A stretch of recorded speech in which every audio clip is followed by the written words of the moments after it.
Everybody deserves a second chance, even video games. Welcome to the Second Opinion Podcast, where the reviews aren't always right, but we are. We're here to give you the gaming takes you didn't know you needed. We've been deep in the gaming world for 17 plus years, covering all the news, releases, and drama in the gaming world, and having a damn good time while doing it. Just because some website gave a game a low score doesn't mean it's a fail in our book. We're all about giving games that second chance, diving back in where others quit. And we should probably tell you that we're real and we're very loud and opinionated, and 90% of the time we're completely off topic. But that's why you'll love us. This is your Second Opinion. Now, here are your hosts, Toaster, Soleb, and Bolts.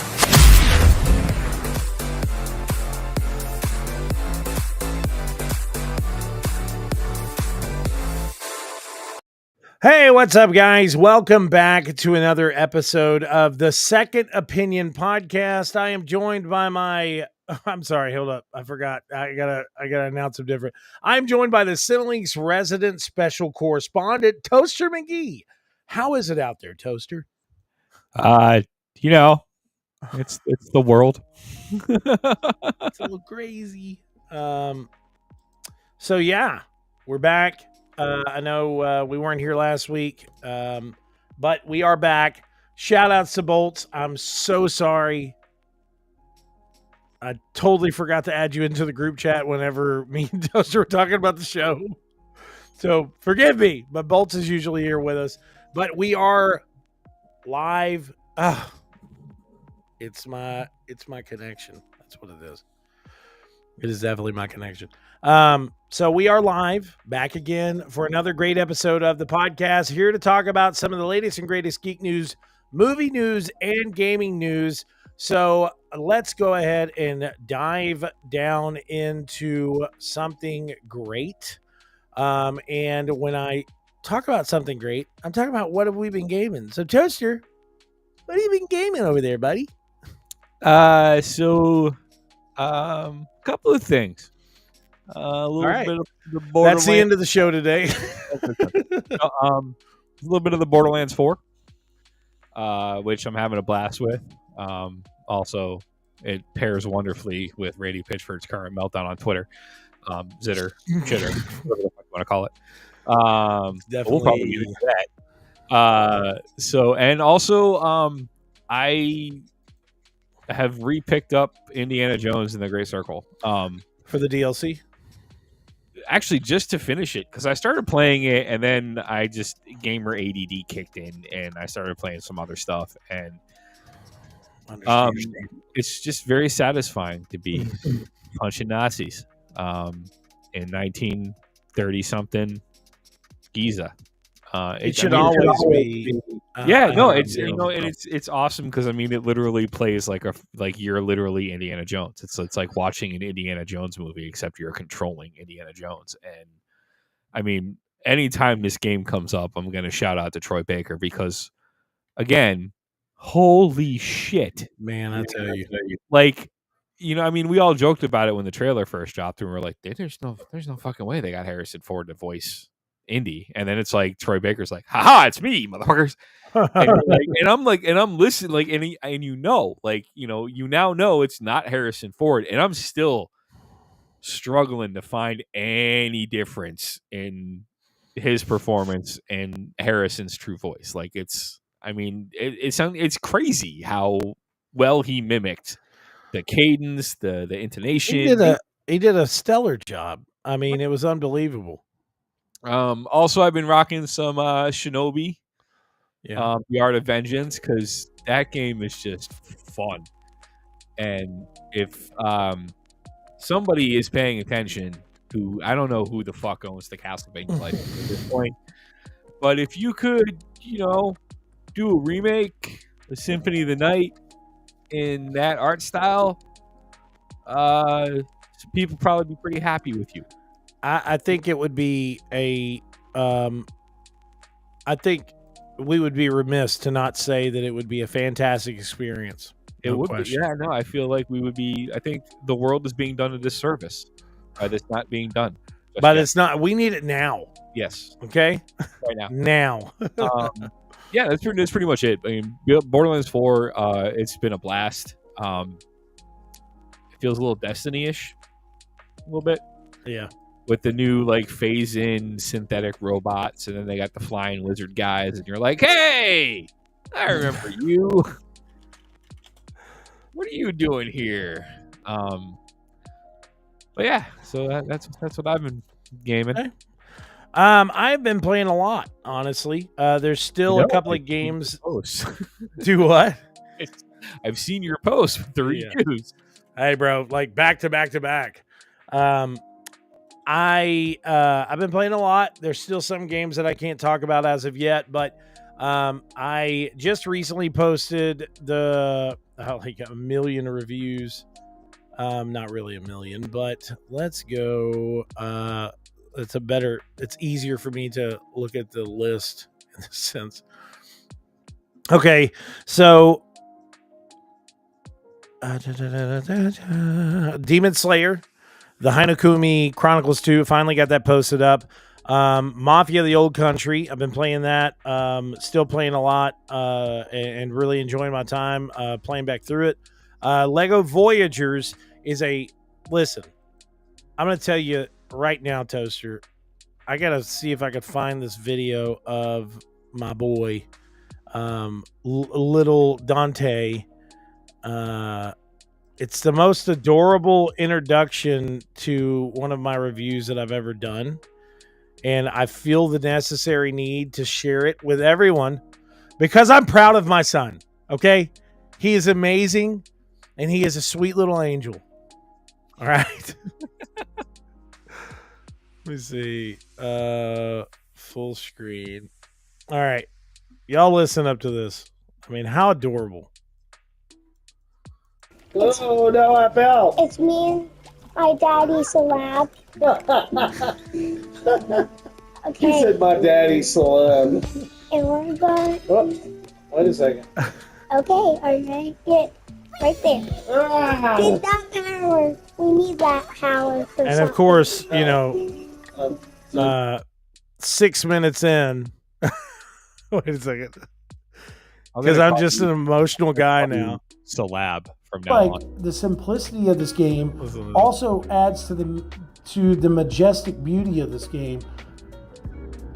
And I'm sorry, it was I know it's ridiculous to get emotional about this game, but seeing the wonder in my kids' eyes as they played this game.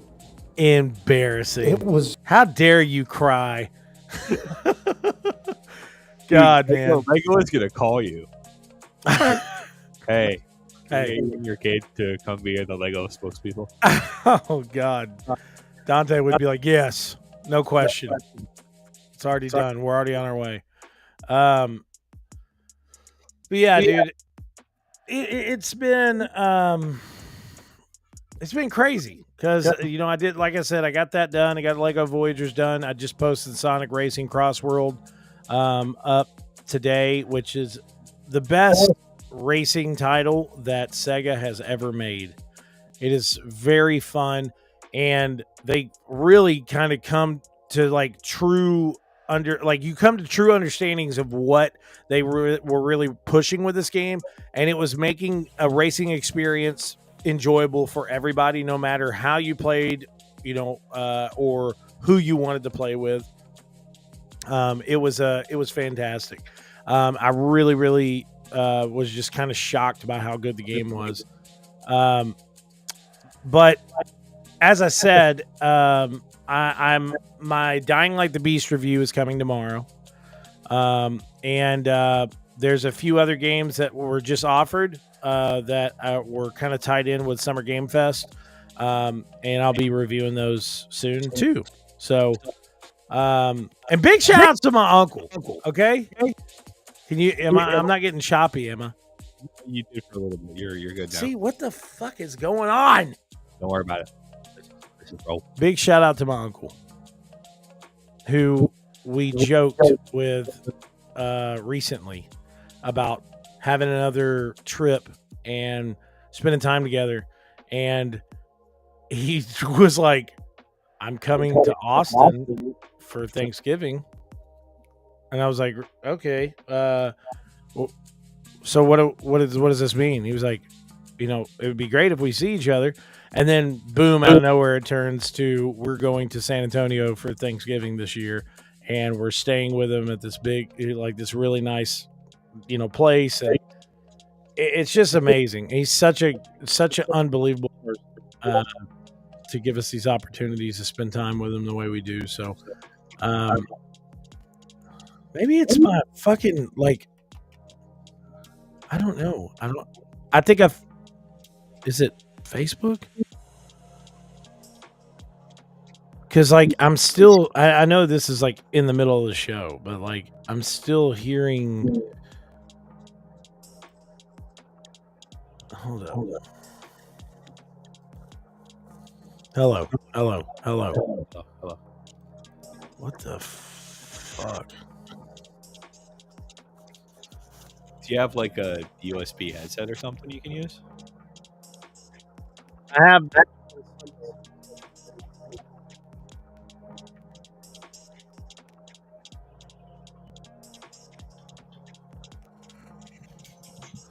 See, it really makes me think.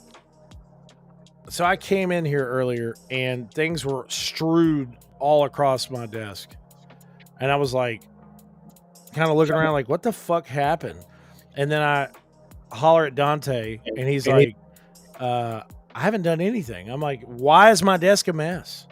What is going did you come in here and sit down at my desk and try to act like me or something like that? And he was like, yeah. And I was like, okay, bro. But look what you did. Shit all over the place. Yeah. So, but I'll hear myself every once in a while, and it's throwing me off because it makes me think that y'all can't hear me. But just as long as you can hear me, it'll be fine. It is what it is. So, anyways, we got to get along with the show. Me and Toaster have lives. I've been playing a lot of games. Okay. But real quick, Toaster, do you have any certain games that are going to be really big this holiday season that you think people should check out? I know we kind of talked about this last week because the horror thing didn't really work out, but is there any specific game that you have played this year or that you're very excited for that's coming out this holiday season? I don't even know. Ghost of Yotai. I mean, Ghost of Yotai for sure. That's a huge one. And the day, seriously, Emu or whoever's behind Marvel Cosmic Alliance, stop showing me character trailers and give me a goddamn release date. Yeah, I agree. For the love of God, just please. I'll be excited as hell for all of the characters that you're showing me, but I'd be even more excited if I knew when the game was coming out. So, but yeah, I think that's and I really don't know. I mean, I don't the holiday release schedule does not look other than a few games here and there. Release 2025. That's holiday movies. Yeah. Video game.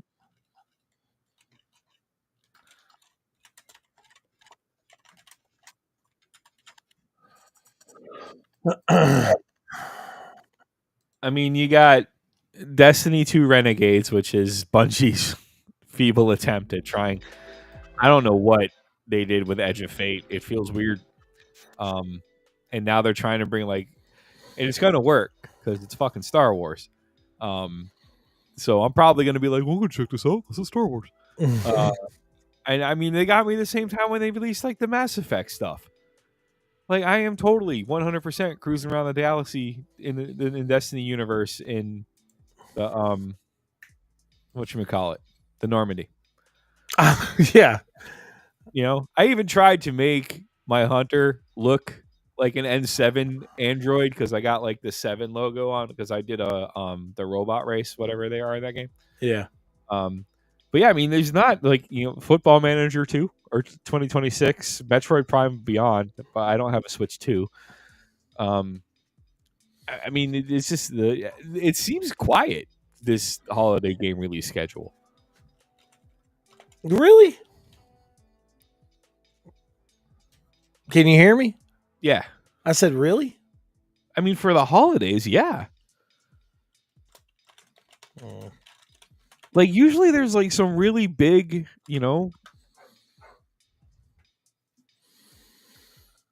And there's not really that big of games that are coming out. I mean, so Borderlands 4 came out in September recently. Yeah. The Silk Song crashed Steam. So good with that. Yeah. Yeah. I want to enjoy those games, but they're so fucking hard. They are. They're You know, very like, hard. I mean, you've got Dying Light. Well, that's September, but like, Well, okay. We got Silent Hill F that's coming out on the 25th. We have Hades 2 coming out on the 25th. We have.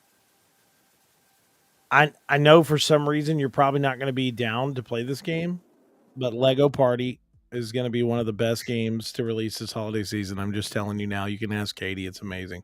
Ghost of Yotai comes out on the 2nd, and then we have Battlefield 6 coming out October 10th. Little Nightmares 3 coming out on the 10th.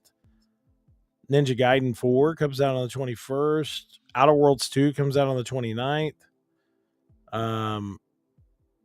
All right, maybe I just haven't.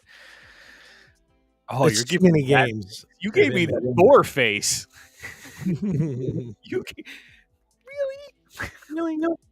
Really?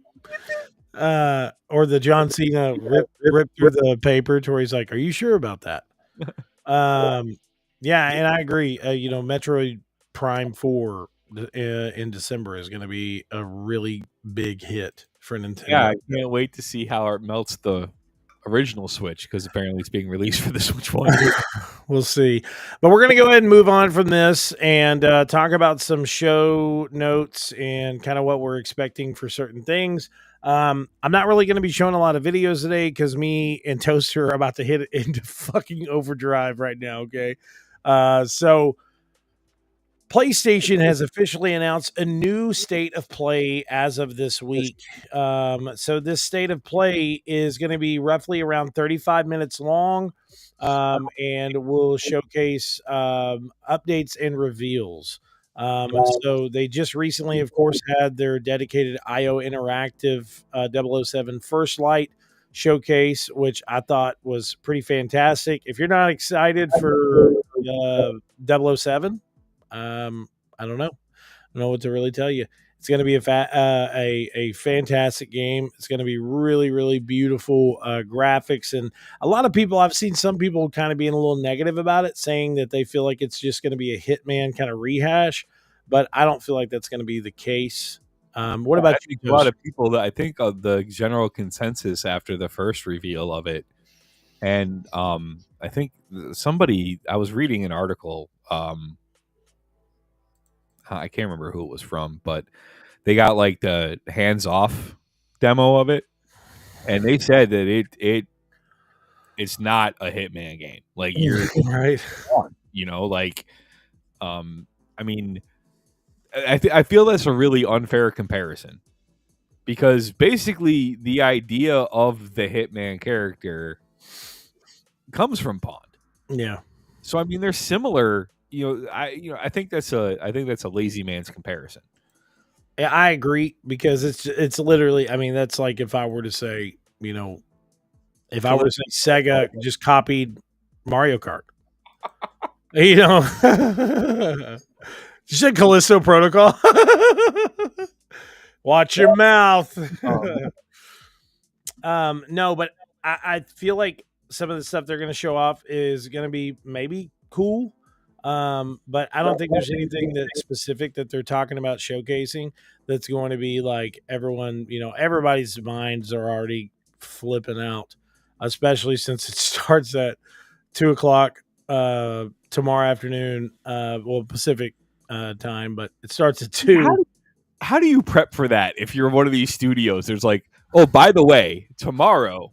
I'm sure, hopefully, I'm sure they have known about it. But it does say here, tune in for a 35-minute long state of play with reveals and news from PlayStation studios and developers from around the world. So they'll probably, if I were to guess, they will probably have like maybe 2 PlayStation Studio showcases during that, and we're going to have a lot of, maybe a little chunk of indies and some AAA stuff that's going to be shown off. But apparently the big rumor coming out of this announced is we are getting a long-awaited glimpse at KOTOR. At what? Wolverine. Listen, I will lose it. Okay? I have been chomping at every singular bit not to go on Reddit and see some of these leaked gameplay footages or anything. I want to be wowed. Yeah, so like I've been staying away from it. Like somebody's cell phone camera recorded it or something, or and I don't want to take away from the joy that these developers are going to have showcasing the world's first reveal. I think, spoilers are fun in a way, but at the same time, I really do think it like cheapens the experience. For some things, like the Infinity, like the Avengers movies, but I cherry pick my spoilers. Like I tend to choose things that I'd be like, oh, well, that's cool, versus like, oh my god, my mind is blown. Like, if I had the moment that, spoilers for those of you who haven't seen Avengers fucking Endgame, come out of the rock or cave that you're living in. All that, bro. I will talk about everything that happened in the Fantastic Four right now on this podcast. Like, get the fuck out of your rock. I need to go. I haven't had a chance to see that. Oh my god! I'm waiting for streaming. Hey, but yeah, so I think in some way, like Easter egg type spoilers and like little breadcrumb stuff, that's cool. But leaking full on gameplay and shit like that, it takes away from the experience. I totally agree with that 100%. And I feel like there's a lot of times that people do it, and I don't think some of the people that do it maliciously, but they do it out of excitement and pure lack of knowledge. Yeah. Of like, hey, you don't really know what you just did. But there are some people too that I think this kind of feeds into the greater thing of like they're doing this shit just on purpose, just to be dickhead. Right. Or, and people like fucking, like Pitchford's meltdown on Twitter right now. Like, listen, I don't even, listen, I'm going to be honest with you. Over the last few years, I just got to the point that I don't follow Randy Pitchford. I don't. Oh, I don't either. But apparently he's gone enough to be in the news. Like, I don't have to follow him. I can just read the goddamn news. I know the other day there was some pretty bad stuff. Like him. There's been multiple times he's already made stupid comments. Then he's telling people, if you're having a problem with it on Steam, I'm sorry, not my problem, your problem. Upgrade your PC. Get a better PC. He established that when they first was like, Borderlands is going to be $80, and he was like, "Oh, a true fan will pay." Like, no, dude, stop talking. Yeah, and then afterwards comes back and like damage control. Yeah. It's like, okay, well, no, we're not really going to do that. But see, what's funny is like he didn't. Like, remember the show that we did after they revealed the Xbox One? Yes. And that dude made that comment about people that live in like rural America, and he's like, yes, you not having internet isn't my problem type thing. And we were all like, oh, and like the backlash is quick and loud, and everybody was like, well, fuck you for, but we talked about it, and we were like, you know what this was them testing the water. This was them seeing what the public would respond to if you said that the console had to be online all the time. I was like, I guarantee you that's coming. Sure enough, Look at where we're at now. right? So You can't play a single game without Xbox and PlayStation being online. Same Right. thing with Nintendo. So like, and if you look at like Pitchford originally going, Borderlands is gonna be $80. Microsoft tried the same thing with the Outer Lands 2 or Outer Worlds 2, and as we would expect, public outcry was like, "What the fuck are you doing?" I the day the $80 games, it's coming. Maybe we should just do what everybody did recently with Disney and just say, we're going to cancel our subscription. That obviously works. So yeah, maybe we need to do that in gaming.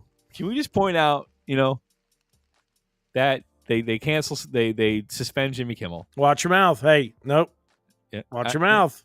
I'm not going into reason why. No, I know. I'm joking. So and everybody, like, of course, the response to that was what you would figure any normal person would have, and their subscription page crashed because so many people were running to cancel their Disney Plus subscriptions. Yeah. So now they're like, well, fuck, let's bring them back. So well, I mean, tonight. And then they released a press release today. Oh, by the way, we're increasing our bundle prices again. Yes. And the biggest thing is, too, you didn't just think about it like this, okay? You didn't just have people going and canceling their subscription. You had people like Pedro Pascal saying, I will rip up my contract, and many of the other cast will rip up their contract right here and right now. We will not play these characters in any more movies if something does not change.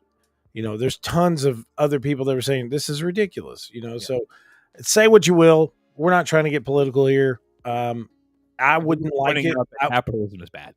I wouldn't like it if I'm doing the podcast and then I share an opinion and a game developer says, hey, well, we didn't like your opinion. You need to take that episode down. So that's just me not trying to get political. But either way, moving on, we think that there's going to be some cool stuff showcased at PlayStation's State of Play. It's going to be very exciting. Now, this one right here, dude, listen to me. You know me, Toaster. Okay, you know me too well. How many games is he putting, like Death Stranding 2? Like everything. Okay, this is the first game that we're going to talk about. So this is his new, I guess, I don't know. What is this? Visit? It's like this. What? Fizzing? I don't know. Fizzing. I was like, Pheasant. Pheasant? Pheasant. Somebody's like, that's too.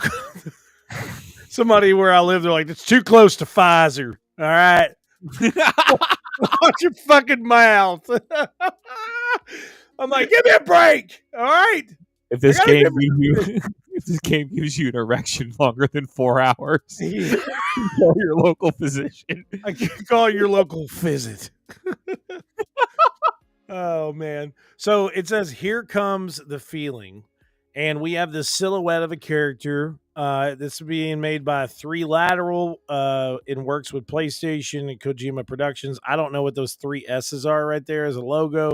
But this is a exclusive for PlayStation that is supposed to be a spiritual successor to Metal Gear, done strictly by Kojima Productions and works with PlayStation. And this is supposed to be a stealth-like action title. And I don't know. I'm confused and excited.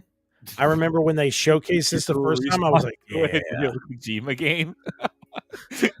Who's not ever confused by Kojima? What am I celebrating? What am I excited about here? But it's crazy because kind of like what Toaster just said, which I'm going to skip ahead on this since both of them are kind of in line with each other. He also announced and showcased the new trailer for his horror game with with Jordan Peele called Odd, and this teaser trailer is called Odd it's Knock OD. teaser trailer. Do what? I think he's calling it OD OD, maybe. because he We're wants gonna people watch to this real be on quick. fear.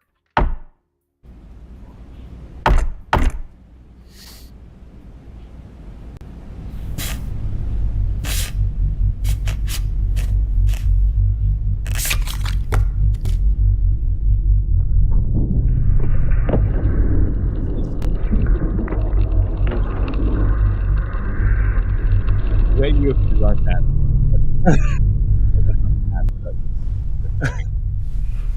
Like the amount of bullshit that people are starting to put in trailers now, like you literally have to have like a technological device. Yeah. Let me skip a little bit forward. Okay, so visually, there we go. This part fucked up. This is fucked up. Yeah, this is crazy. Look at the fucking graphic. Footage not captured on the PlayStation. Right. What's up with that You're picture of running the eye? This computer's running like 3 RTX 59. Baby candle. See right there, I would have stopped lighting fucking candle. She just Right lit there, a I'd be baby like, all right, I'm candle. out. David, I'm just gonna nope. Bro, think about that. She lit a baby candle, and out of nowhere, a baby starts crying. Nope. Time to go. But whatever. I mean, let's try it again. Somebody's knocking at the door. Oh, and of course you go right for the head. That's gonna end well for everybody. There's worms. Yeah, that fucked me up too when that happened. I was like, wait, those weren't there a second ago.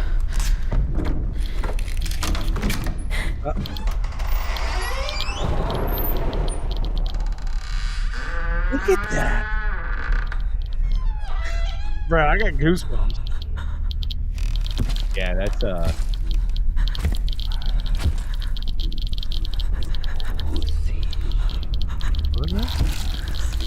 Oh, look at her face. His face is on her face.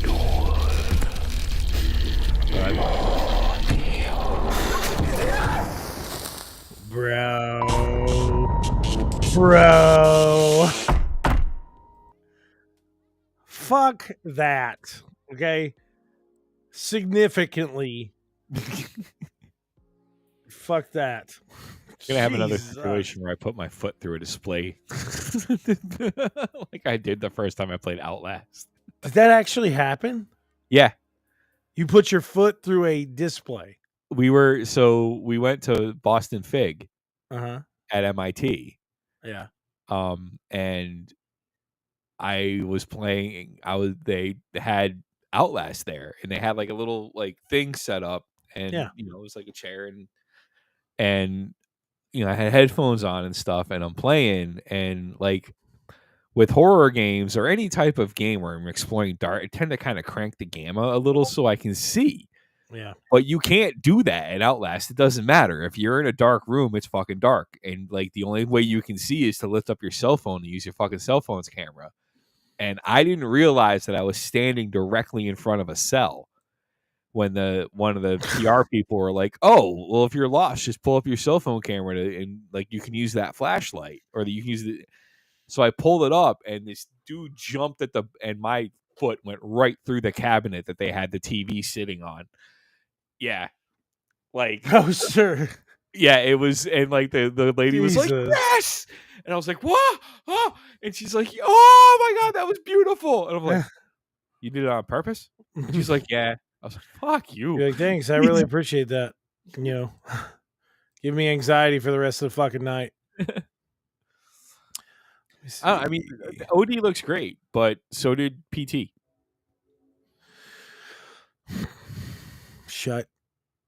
What, Your dude? Like, dirty look, mouth. I'm just saying the thing that Yes, we're but all listen, worried there about. was a difference. No, listen, there was a difference. Okay, that was something that was conjoint with Kojima Productions and Konami during a trying time with both of them, to where they cut ties. This is different. I think this is in the sense that this is Kojima's idea, And Xbox is like, oh, well, we can have an exclusive. And then PlayStation is like, oh, we can have an exclusive, which we all know eventually they're both going to swap and they're both going to go to the other consoles, within a year.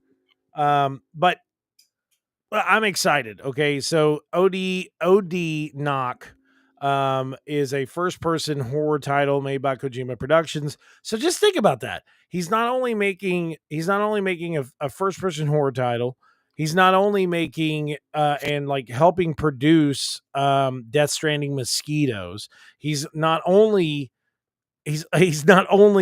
also doing a world tour of behind the scenes type stuff, like behind the Stranding, in the United States or in the an American tour. But he's making both of these games. He's making a stealth title. He's getting his hands into the movie industry on a continuous basis. The guy is a workhorse, bro. I mean, the dude, like, how old is Kojima now? I mean, Kojima's age 62, bro. 62. And he is cutting it. You know what I'm saying? He's doing more now than he's ever done. So pretty big shout outs to him. Real quick, I want to talk about this. Fortnite bans thousands of players for abusing their new proximity chat feature. So there's a new game mode called Delulu, and what you're supposed to do is you go into the battle royale mode, and there's proximity chat, and you walk up to people, and you're like, "Hey, you want to be on my team?" And you do this little emote, and then you can join teams, but people can betray you while you're on their team, and the proximity chat it's the first time it's ever come in Fortnite. Proximity chat's always been around in Warzone and a good couple other games like DayZ. But right off the bat, people started saying horrible racist stuff. Horrible stuff. Big shout out to my boy Fusion. Shout out to him, longtime listener, one of the biggest supporters of the show. But right off the bat, I mean, I saw one guy post on TikTok to where they like killed this guy, and there was this big group of people that were in one group, and they were like, "Oh, I gotta ask you a question," and said a really racist joke. And since the guy didn't answer it properly, they killed him and then answered it with the end of the racist joke, and took off running. And it was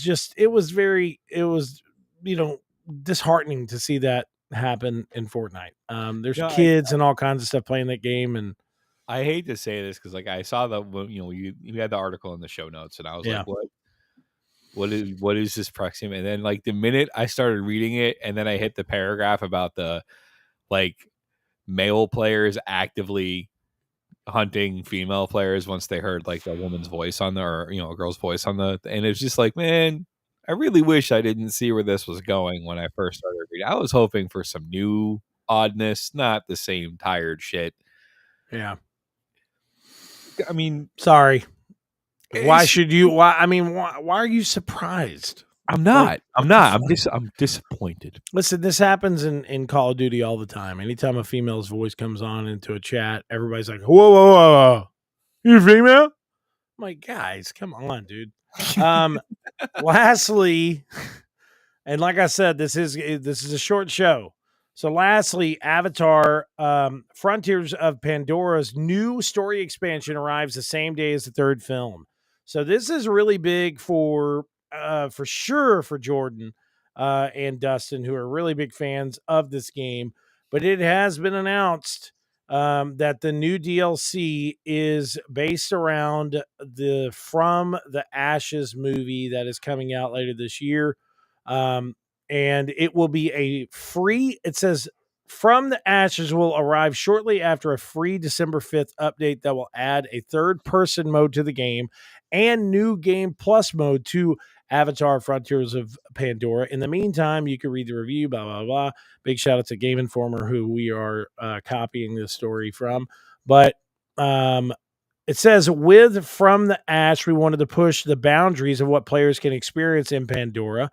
This expansion delivers a darker, more personal story, enhanced immersion via the third-person aspect of gameplay, and intense new combat mechanics that deepen the emotional and tactical stakes. That is a really big thing for me. When a game has been out for some time, and not only is the studio supporting that game, but adding new content, it's kind of like No Man's Sky. The game is completely different now. There's more players in the game than ever before. There's so much more stuff you could do. And Avatar, Frontiers of Pandora, has not had a bad rap as a game, but I just feel like when it originally launched, there wasn't a lot of people that went out and just were like, I've got to buy this game right now. You know what I'm saying? So I feel like it's just kind of been a slow goer. It seems like it does. I mean, it's generating enough profit for them to continuously support it, and it does have its fan base. But what about you, Toaster? Like, do you like seeing studios continue this, or would you rather a studio launch a story game, maybe come out with one story expansion, then move on? I think it's a fine line Yeah. because I think a perfect example is Destiny. Yeah. I feel like I feel like Destiny 2 has kind of lost the plot, and now they're trying all these gimmicks to bring players back, and the whole Renegades thing coming up, and part of me is like, okay, you're pulling at my childhood heartstrings to get me to play a game where you guys really don't know what you're doing with it anymore. Yeah. But at the same time, like, I feel like there are certain games that lend itself very, very well to being continued in an episodic or serial type fashion. Like Baldur's Gate 3 could have benefited from that amazingly, and potentially it will. I mean, they've unlocked the big announcement that came out a few months back when they finally unlocked the full fucking toolkit in the modding community, and now you have modding teams full on trying to create, and in some cases have already created additional campaigns that you can play in Baldur's Gate 3. Like there's the theater, I can't remember the exact name of it, but it introduces the Red Mages of Thay. And personally, I'm following the group that's taking the Curse of Strahd campaign and bringing that into the Baldur's Gate 3 world, because I mean, vampires and Dungeons and Dragons, where can you go wrong? I agree. I think in order for that to work, you have to have a very, very, very solid foundation, and you need a team of people that are, not chasing profits, but seeing profits as a bonus to writing a good story. And I mean, it's got to be a game that would lend itself well. Your voice changed there for a second. I got like a spitball on the back of my throat. Is weird. But I mean, it's also got to be a game that kind of thing would work. Like the Indiana Jones and the Great Circle. Yeah, you could keep coming up with additional things to fill in. And as long as it's well made, I mean, you have all the tools there. Your engine's built. You got all the character models. Stuff like But on the flip side, like I think too, some studios are starting to kind of rely on that. No Man's Sky and Cyberpunk and CD Projekt Red got real lucky with Cyberpunk. They were able to raise that from the ashes. To be fair, I kind of feel like that was a bit of a one-sided argument with people complaining about performance, because I still am the school of like, you saw that trailer at E3 and you were like, that'll run fine on my PlayStation. Yeah. No. Yeah. Well, I mean, in that same case, though, too, like, at that time, it was still kind of one of those pivotal moments that people were like, I could still play my PlayStation for quite some time. You know what I'm saying? I could do all kinds of stuff. I could do this and this. We should have known that. I fired Ghost of Tsushima up on my PlayStation, and I thought it was going to take off. I was like, okay. Time to do a countdown. Yeah. But anyways, listen. So as I said, I know we're wrapping this short, but I've got to get these kids in bed. I got to get them showered. A really quick shout out. Okay. Big shout out to Noah Hawley. Alien Earth is fucking amazing. One of the best shows of all time. And I've got to watch the new episode. I hadn't watched it. I am only an episode and a half in because I finally started watching it the other night. So good. Dude, that first episode played out like an alien movie. Yeah. Like, holy shit. Listen, I'm telling you, Toaster, I really mean this. It gets so much better. Oh, I'm sure. Better. I've seen clips. And I also understand that there's a certain organism that does not give two shits about a xenomorph. The fucking best. and somebody wrote a little cartoon about it. Big spoilers for anybody watching Alien Earth right now. I had this moment kind of spoiled for me, but I don't care because I'm still probably going to revel in it. But somebody drew the sheep with the thing, you know what I'm talking about. Yeah. And they had a xenomorph head coming into the screen, the shot of in the drawing in the frame.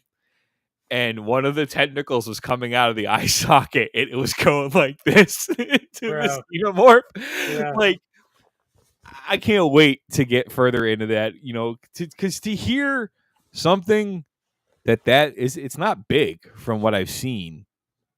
Like in like the when they show it in the first episode when it's in the container. You talking about the thing that you're trying not to say? Yeah, it's an eyeball. Okay, the eyeballopus.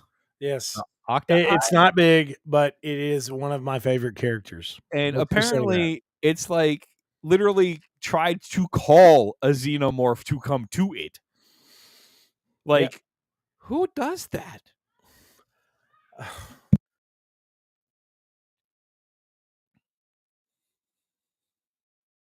I got to get out of here. And with that, game over. Hold up. Game over. Game over. Yo, wrap it up, B. Yeah, I love you guys so much. Thank you so much for tuning into this quick episode of the podcast. Make sure to check back soon to where Toaster is going to line my ass out to make sure that I stay on top of a podcasting schedule and trust in the Toaster to get it done if I'm not able to get here. So I love you guys. Peace out, y'all.